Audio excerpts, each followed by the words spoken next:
ये इमली की खट्टी मीठी चटपटी सी चटनी बहुत ही टेस्टी बनी है। इसे आप एक बार खाएंगे तो बार बार बनाएंगे। इस वीडियो को एंड तक ज़रूर देखना, स्किप मत करना। मैंने बहुत सारे टिप्स बीच बीच में बताए हैं।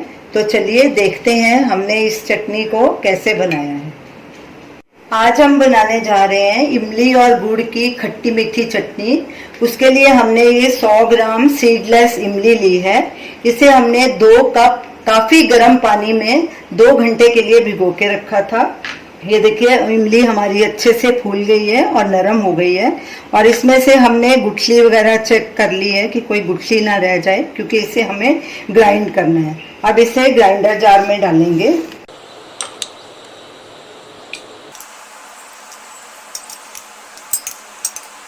थोड़ा पानी इसका बचा लेंगे, वो हम बाद में डालेंगे। इसमें और एक्स्ट्रा पानी डालने की ज़रूरत नहीं, इसी में ही ये ग्राइंड हो जाएगी।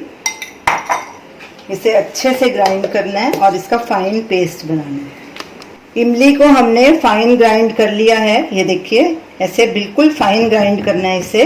अब इसे हम छान लेंगे, एक बोल लेंगे और उसके ऊपर छन्नी रखेंगे और उसमें ये इमली का पल्प डालेंगे। छानने से जो इमली में लच्छे वगैरह हैं या रेशे हैं वो सब निकल जाएंगे। जब थोड़ा बहुत कचरा होगा तो वो छानने से निकल जाएगा। ऐसे इसे कड़छी से ऐसे मसल के इसका पल्प निकाल लेंगे। ग्राइंडर जार में जो इमली का थोड़ा बहुत पल्प रह गया है उसमें ये इमली का पानी डाल के मिक्स करके वो भी उसी में डाल देंगे और इसे छान लेंगे। इमली के पल्प को हमने अच्छे से छान लिया है। ये देखिए जो उसमें जो रेशे थे, जो थोड़ा बहुत कचरा था, टुकड़े छोटे छोटे, वो भी निकल गए हैं। इन्हें हम अलग कर देंगे और ये देखिए हमारा फाइन पल्प तैयार है। तो चलिए अब बाकी की तैयारी करते हैं। अब हम गुड़ का सिरप बना लेंगे। ये हमने हाफ कप पानी लिया है और 250 ग्राम गुड़ लिया है। गैस को हमने लो मीडियम पे रखा है। इसमें गुड़ डालेंगे। गुड़ का सिरप बना के उसे छानना बहुत ज़रूरी है, क्योंकि गुड़ में भी काफ़ी इम्प्योरिटीज़ होती हैं, छानने से वो अलग हो जाती हैं। अब गुड़ को मेल्ट होने तक ही पकाना है, इसे ज़्यादा नहीं पकाना, बस अच्छे से पानी के साथ घुल जाए। इसीलिए हमने गुड़ को छोटा छोटा क्रश कर लिया था ताकि ये जल्दी से पिघल जाए। गुड़ पानी में अच्छे से डिज़ोल्व हो गया। गैस को बंद करेंगे और इसे छान लेंगे। ये देखिए जो कचरा होता है वो निकल जाता है। अब इसे एक साइड में रख लेंगे। इमली का पल्प छान के हमने रख लिया और गुड़ का भी सिरप बना के छान के रख लिया। तो हमारी सब चीज़ें तैयार हैं। तो चलिए चटनी बनाना शुरू करते हैं। एक पैन लेंगे, गैस को हमने लो मीडियम पे रखा है। इसमें ये इमली का पल्प डालेंगे। हमने 100 ग्राम इमली ली थी, उसमें 250 ग्राम हमने गुड़ डाला है, क्योंकि इमली काफ़ी खट्टी होती है। इसे थोड़ा सा पकाएंगे 1 मिनट के लिए। गैस को हमने लो मीडियम पे रखा है। अब इसमें ये गुड़ का सिरप डालेंगे। गुड़ हमने 250 ग्राम लिया था और पानी आधा कप लिया था। अब इन्हें अच्छे से मिक्स करेंगे और गैस को थोड़ा हाई कर देंगे और उबाल आने देंगे। कड़छी लगातार चलानी है।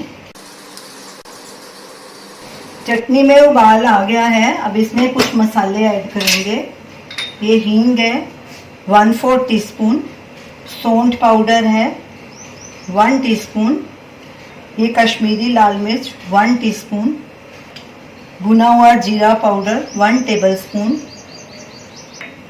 सौंफ का पाउडर 1 टीस्पून, काला नमक 1/2 टीस्पून, सेंधा नमक 1/2 टीस्पून। ये भी आप अपने स्वाद के अनुसार डाल सकते हैं। अब इन सब चीज़ों को अच्छे से मिक्स करेंगे और चटनी को गाढ़ा होने तक पकाएंगे। गैस को बीच बीच में कम ज़्यादा करते रहेंगे अपने हिसाब से। चटनी को लगातार स्टर करेंगे ताकि नीचे नहीं लगे, साइड से भी ऐसे निकाल लेंगे। इस चटनी को आप भेल में भी डाल के खा सकते हैं, चाट भी इसकी बना सकते हैं, दही भल्ले में डाल सकते हैं और किसी भी स्नैक्स के साथ खाएं। ये चटनी बहुत ही टेस्टी लगेगी। ये चटनी आपकी साल भर टिकेगी, ख़राब नहीं होगी। इसे आप फ्रीज़र में स्टोर कीजिए। मैं भी इसे फ्रीज़र में रखती हूँ। इसका पानी हम बिल्कुल सुखा लेंगे, इसमें पानी नहीं होना चाहिए, नहीं तो चटनी ख़राब हो जाएगी या बर्फ़ जम जाएगी।